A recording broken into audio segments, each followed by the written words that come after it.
This is the final plate in part one, and we'll begin with understanding this Order of the Knights of Malta, Order of the Knights Templar, a little bit, but with just some images. Here's the Swiss flag, here is the Red Cross, and they like these charitable organizations to make them look good.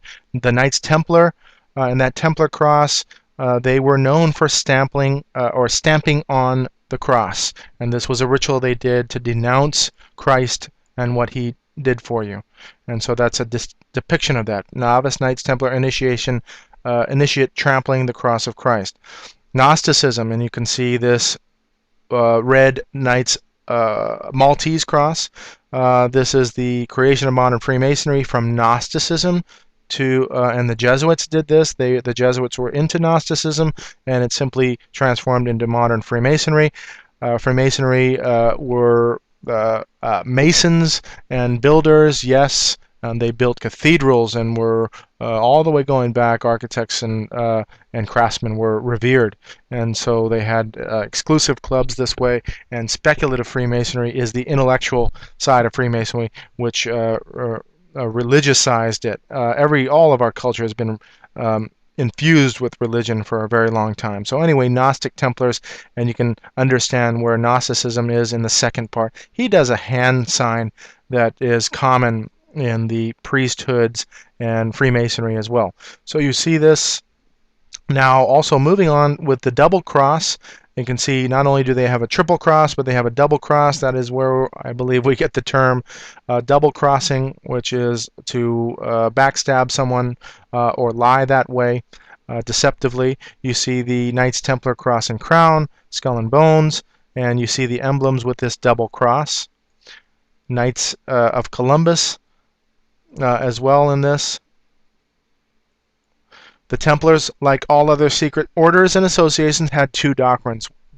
One concealed and reserved for the masters, which was Johannism, which is Gnosticism, and the other public, which was the Roman Catholic, meaning that they looked and act like Roman Catholics when on the inside they were Gnostics and secret society members. And you see here a Nazi member with his double cross. Moving on to Knights Templar, and you can see on the website the use of the double cross, and of course the triple cross on the bottom. This is the Iron Cross, and that Iron Cross has roots with Templars, whether it's red or white or black. Hitler wore this Iron Cross. But moving on with the double cross, again, Knights Templar and the double cross.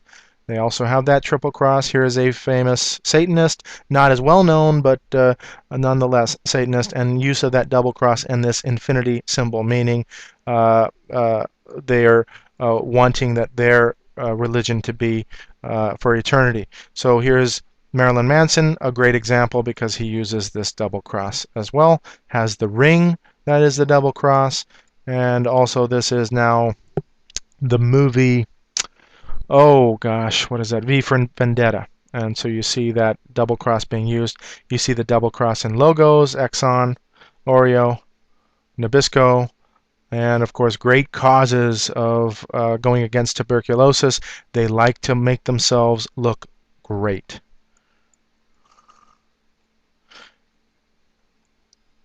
So here's Hitler, and you see now the Maltese cross being used.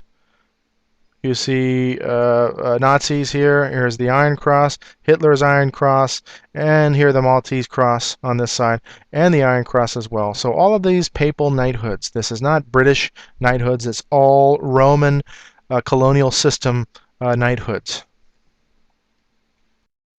Now let's look at the Knights of Malta, and this is just a depiction of the Jesuits and Kolbenbach, the former black Pope, and this person has shown that they are really involved in death and infiltration and all of that bad stuff. War, really. That's why they're called Jesuit generals.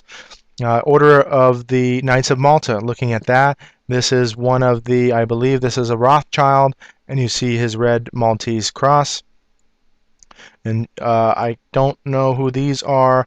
I believe there was a Maltese cross here. I don't know why I put these plates in. But moving along, Sovereign Grand Lodge of Malta, ancient, free, and accepted Masons. And then we have the Maltese cross. Order of Malta, now in Nazi Germany, they had their own version complete with swastika in the center, and you can see that being worn prominently on the collar. Prince Charles Edwards, a German duke, and you can see he's a Knight of Malta.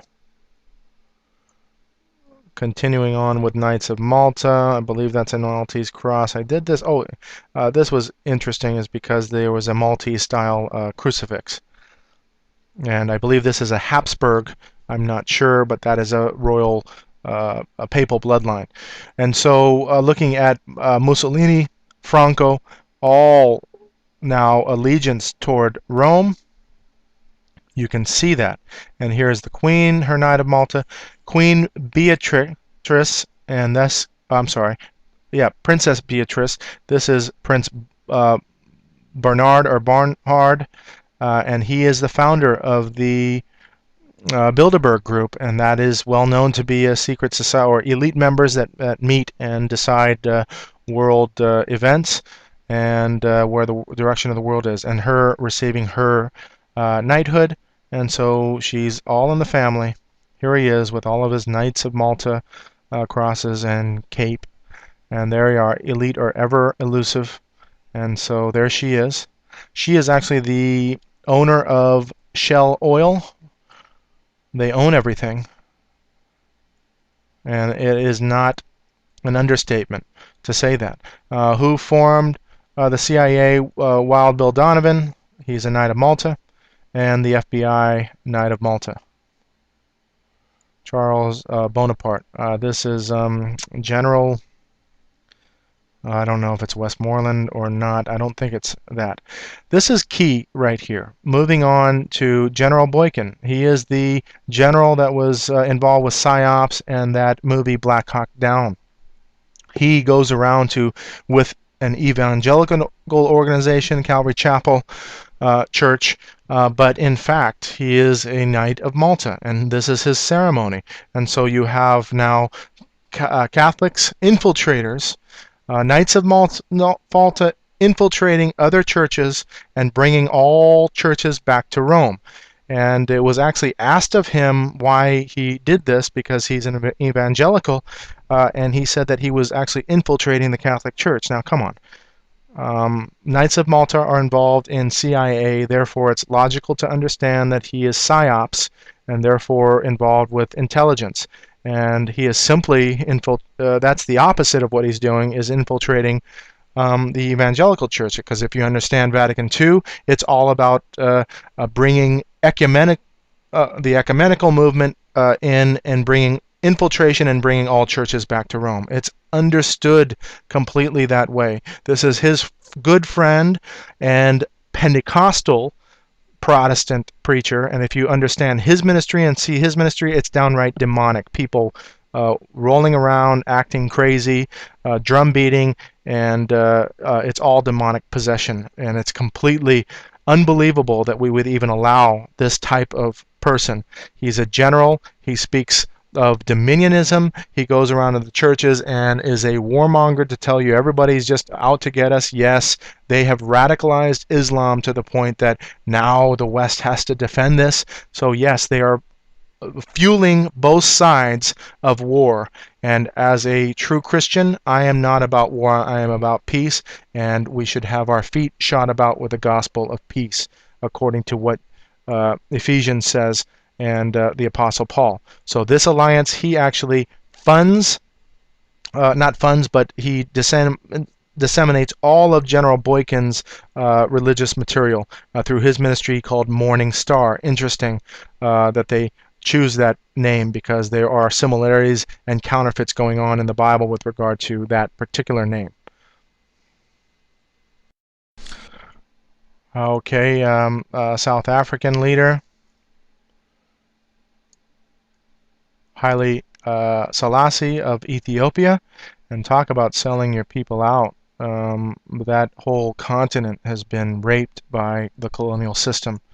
He is also wearing this five-pointed Maltese cross, and you saw that on Napoleon, and it seems to be some kind of Order of the Phoenix. Look at the decoration that he has. This is Puff Daddy or Sean Combs, and I believe that looks like a Maltese cross. Anyway, they adorn themselves that way. We understand here that is definitely a Maltese cross, and this is that Miley Cyrus. This is a joke here. It has to be. And all he's done, really, he was a Satanist. Now he turned Knight of Malta. All he did was really change uniforms. So his secret doctrine is Satanism, and his outward doctrine now was the Knight of Malta. And it really is simply changing uniforms because they are both one and the same. And of course, there's that sign of the benediction, which has come to be known as the peace sign.